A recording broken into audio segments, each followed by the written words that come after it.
I'm trying to recuperate from these past 3 years. They have been a whirlwind of things. Um, I left Indiana uh, in April 2023 because I kept getting trespassed from everywhere I went and ended up getting arrested twice for trespassing and resisting arrest, which I was not guilty of. But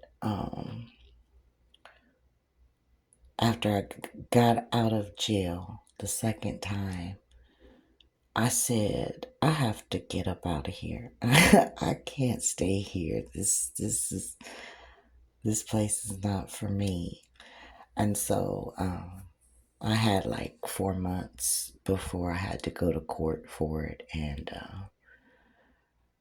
I felt so unsafe. So I decided to leave the state, and my son came and picked me up and took me to the airport. And on our way to the airport, we were like maybe 10 minutes away.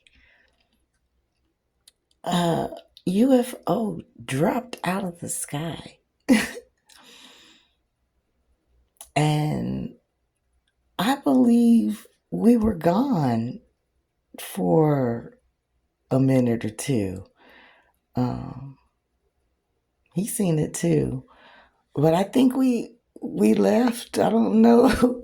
Something happened, but um, the next thing I know, we're at the airport, and I'm buying the ticket to DC. Now, mind you, God had been telling me to go to DC for some time, and I always visit the DMV area in the springtime. So it made sense for me to go there instead of going home to South Carolina. Um, I said, let me go see what's going on in DC. So I get to DC and I'm flat broke. I don't have any money at all. And a police officer bought me something to eat at the airport. And I walked from the airport to the White House.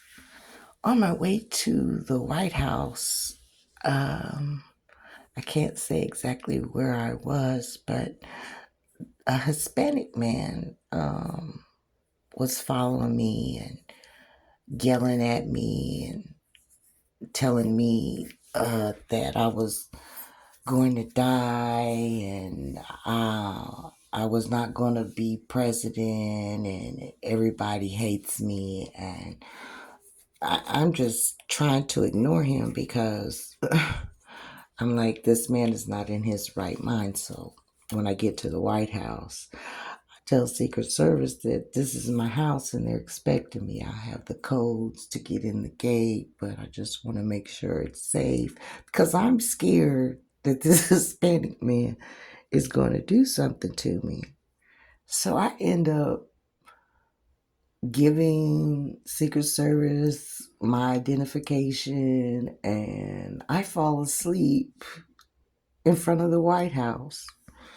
They wake me up and they tell me that they don't have me on the list. The man is nowhere around. So I get up and I go. And I'm so glad that they kept my ID for so long because I was able to get some rest. Um, and that was in April. And so I traveled around the DMV. meeting people, staying in hotels, sleeping outside, just really experiencing the area outside of being in the car, because the times before I've always been in a car, so I really never really got to experience DC. And so after that, I'm traveling around, meeting people, and experiencing the area. And I decide that the best place for me to be when I'm not in a hotel is around the White House. Um, so I I scoped out the areas around the White House and everything like that to see where was it safe for me to be, and um, the events. There was always some events going on around the White House, so just trying to figure out a schedule and a time to be safe. And I did pretty good for a couple months. Like I said, staying in hotels and staying outside and meeting people and stuff like that. And I met a lot of interesting people. And about, I want to say, mid July, um, I met a man named Christopher. Hey, Chris. And we became fast friends, and we decided that we would help each other out. And so we would meet at a building off 17th and I Street Northwest. And we would talk, we would eat, and then we would sleep uh, there. And we did this for weeks. And during that time, I was at a restaurant in the area sitting outside, and here comes the Hispanic man. Now, I'm saying it's the same Hispanic man now because time has passed. Um, but at the time, I didn't realize that he was the same Hispanic man from uh, my arrival to DC in April. And so this Hispanic man shows up talking about I was Kamala Harris and he was going to slit my throat. And while this man was preparing to pull out his knife and slit my throat, at the very moment, Secret Service arrived. Same Secret Service that seen me through when I arrived in DC in April. And he's telling me, Miss Fallbush, get away. This man is trying to kill you. And I was aware. I was there, but it was like I think what he was saying to me, it was so it was so strange that it just kind of, I don't know, I guess to protect myself, I was just kind of like laughing it off, like, this is crazy. He thinks I'm Kamala Harris. He's trying to kill me. Like, the reality of that, knowing that, she has people out around the White House wanting to kill her, walking around. The reality, it was like, my mind was blown. And anyway, the Secret Service, he was like, Miss Fallbush, oh, I need your identification and this, that, and the other. And so I did what I had to do. And I was traumatized by it. It was on my mind every day, I believe. after that. And, I just said I need to be more aware because, people not being in their right mind. And, you never know what people are thinking.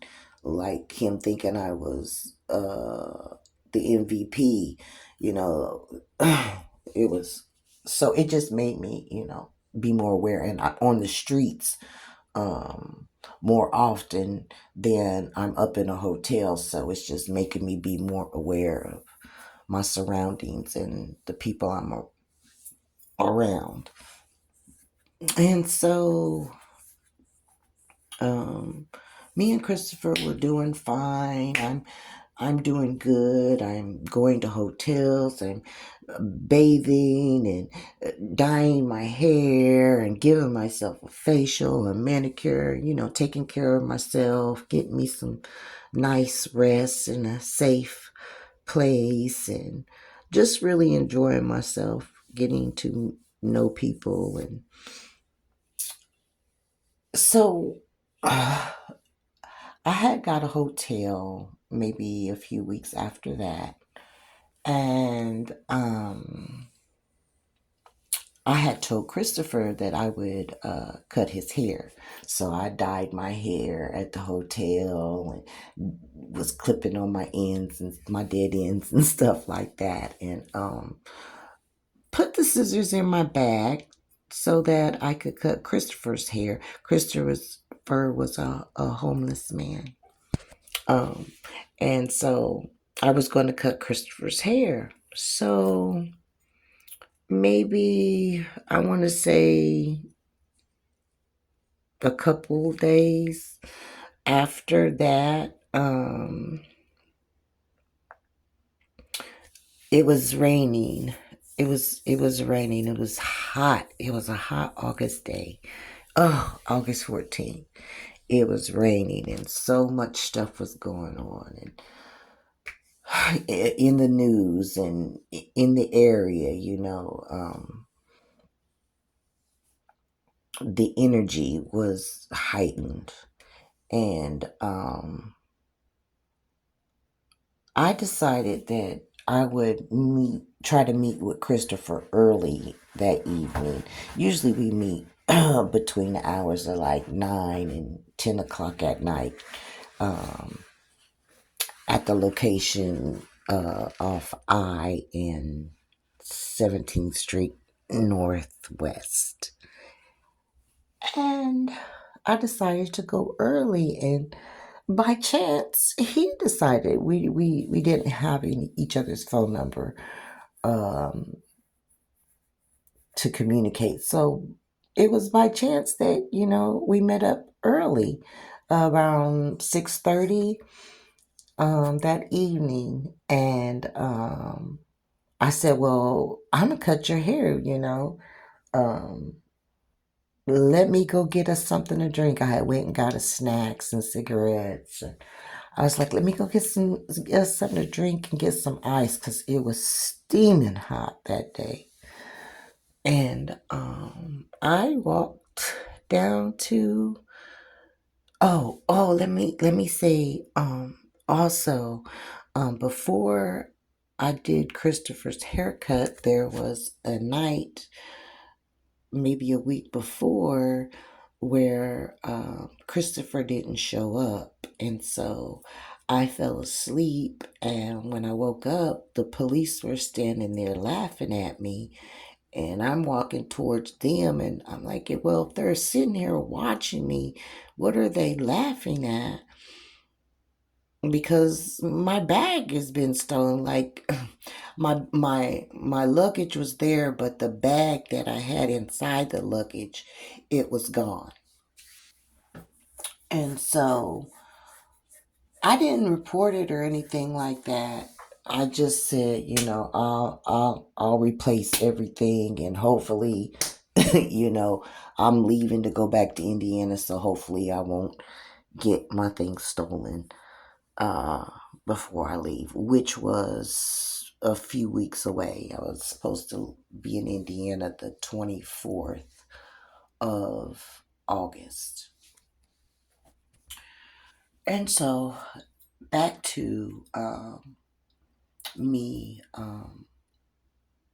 going to get some something to drink and ice for me and my friend Christopher. So I go to the 7-Eleven across the street. I always go there and I get what I need, and I'm feeling good. I'm happy.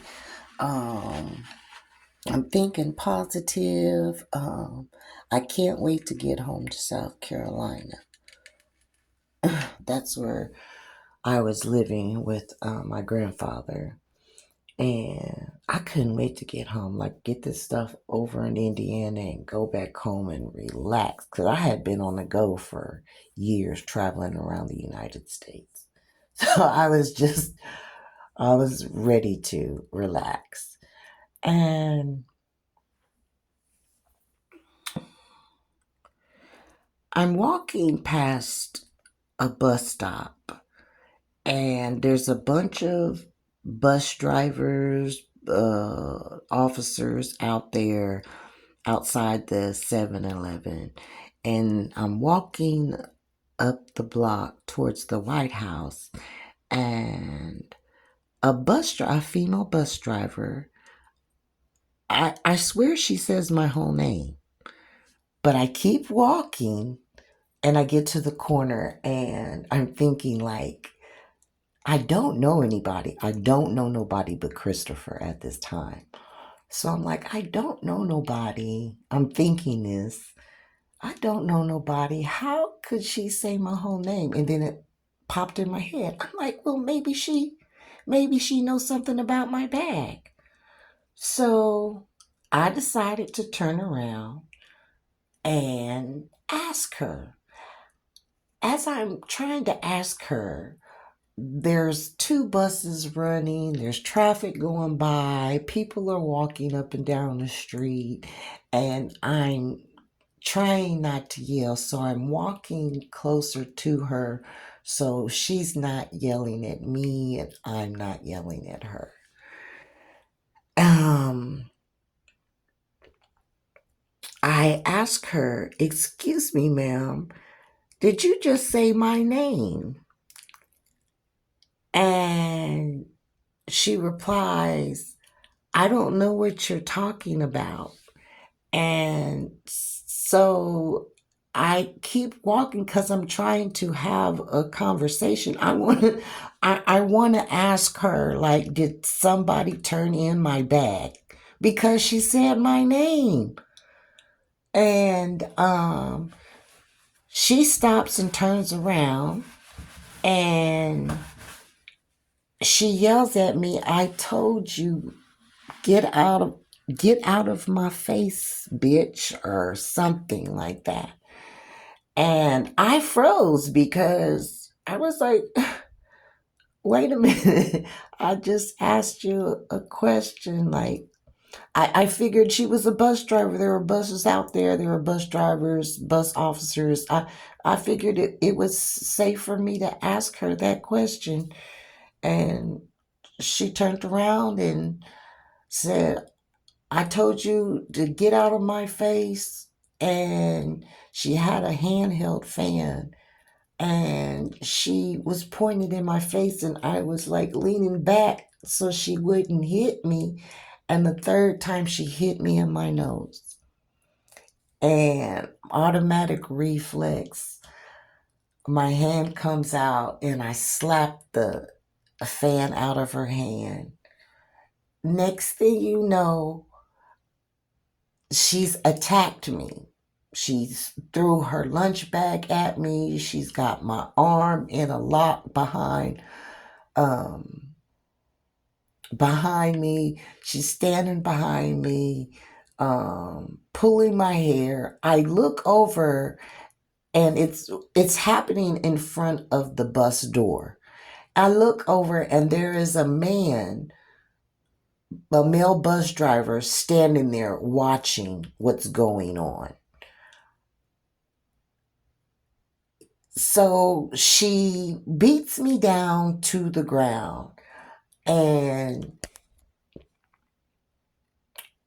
next thing I know, I feel somebody come from behind me, somebody's knee or shin on my back. Somebody pulls my purse. I have it across my body, and somebody pulls my purse. And then somebody is pushing my head down to the ground so that I can't get up. So at this time, I'm figuring there's more than one person attacking me now.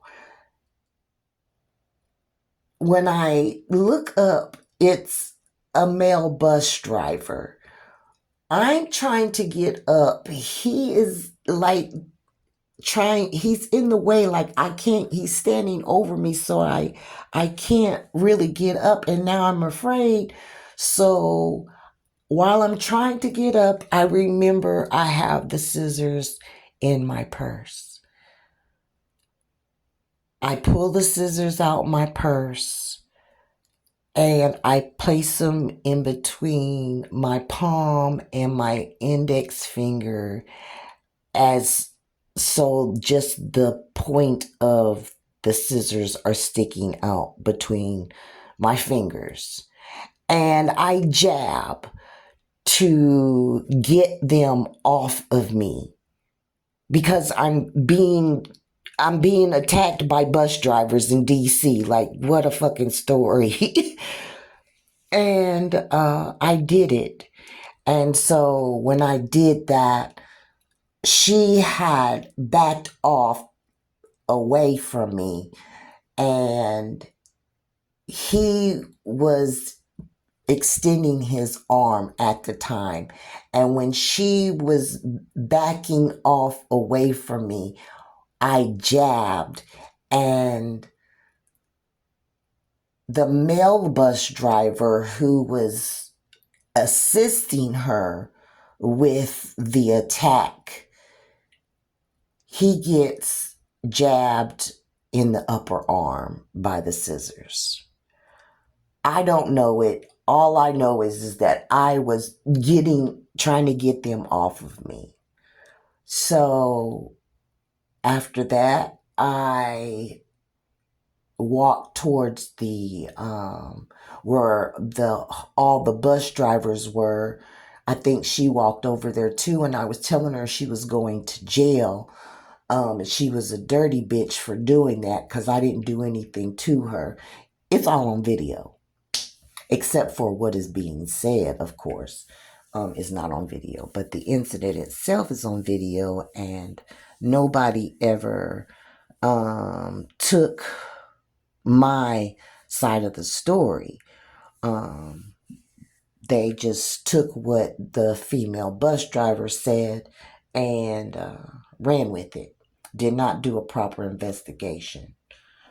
So I ended up going to the hospital and to jail. And they had me. I was raped twice on my way to jail. When I got to jail, they told me I was going to court. Took me to a parking garage, sat there for 20 minutes. Then they took me to the jail, the real jail, and locked me in solitary confinement. Wouldn't let me make a phone call and stopped me from talking to my lawyer. Told my lawyer that I refused to go to court. I stayed in solitary confinement for 28 days. I lost 25 pounds. I damn near lost my whole damn mind. They turned the water off on me. Like I said, I lost 25 pounds.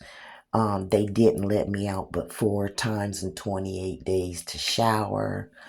And when I did finally go to court, like the third or fourth time, I asked the judge to please help me because I was going to die in jail. And I had reported the rapes um, on paper and to the DOC nurses, which I didn't see until I think a week before they moved me. And so the judge ended up moving me into St. Elizabeth's Hospital.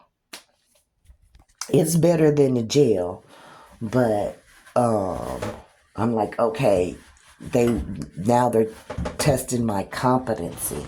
So I'm taking competency tests so that I could get out of this hell that I'm in, and I'm passing the competency test. So I know what's what goes on in the court, how the court works, and all this stuff. So for like 3 months, they're giving me this test, and I'm for some reason I'm not passing it, and I don't understand. So I start questioning them, and I'm not taking any medication. So when I start questioning them and writing patient reports, they come to me and they say, well, you have to take this medication if you want to get out. And I'm like, but there's no diagnosis for me to take this medication. So the doctor comes back a week later and says, you're schizophrenic. You have to take this medication. I done been in the hospital now for 2 months. Now all of a sudden I have to take some medication for some schizophrenia. I had to find out what schizophrenia was. I said, I'm not schizophrenic. What's going on here? So they ordered the highest dose of the medication and told me that if I didn't take it, I wasn't getting out. So I said, okay, I got to get the fuck up out of here because something ain't right. I shouldn't be still up in here. So I take the medication. I go to court on video court, and there's like 20 people on there. And one of the men on there says, what's your relationship with President Biden? And I said, that's none of your business. I'm not speaking on that. So they tell me I can't get out. I have to be held a little bit longer. So I'm like, okay, something the fuck is going on. Now my son is calling me, so I'm feeling better because I have somebody to talk to on the outside. And he's telling me, just stay calm, Mom. Everything's going to work out for you. Just stay calm. And so now I'm on some medication. It gave me a sense of clarity, but my head is pounding. I feel like I'm having strokes. I'm telling them this and they're telling me you have to take this medication. So I asked another doctor. He said, we'll take it down for you. I was like, I'm not schizophrenic. I'm just taking this shit because they're saying that I can't get out if I don't. So he tries to get it taken down. They say, no, you have to take the full dose. This shit is going to kill me. I have a TBI. So it causes headache, migraines, and I'm already got problems with my head. So it's making things worse, but I take it anyway so I can get out. Next thing, the doctor comes to me and she says, Miss Faubus, you're good with your competency, but we need to know what your relationship is with President Joe Biden. I said, listen, I worked for his campaign. I've been around him. I met him. We did things together. I call him father. My father died when the campaign started. I was like, what is going on? She said, well, you know, they said that you said that he is your father. And I was like, just like you call your best friend's mom auntie, you call your dad's best friend uncle. Like, what the hell? So they held me in the hospital, not based on anything that had to do with the crime that they had me locked up for, but they held me in the hospital because I called President Joe Biden my father. They call him dad, they call him uncle. They do the same thing with Trump. I mean, anyway, but this is why they held me in the hospital. So when I told the doctor that, the next thing I know, get ready, you about to leave.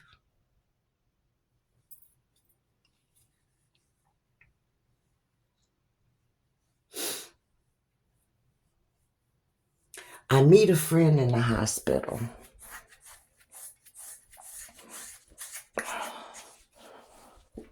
We shared a few things, we got tight, and before she left, she gave me her phone number. She changed her phone number when she got out, and she called the hospital to have them give me her new phone number. I called her. We talked. I told her that I didn't have anywhere to go when I got out but to the shelter. And she said I could come and stay with her. And that is when I began to understand that the shit was much deeper than I thought it was.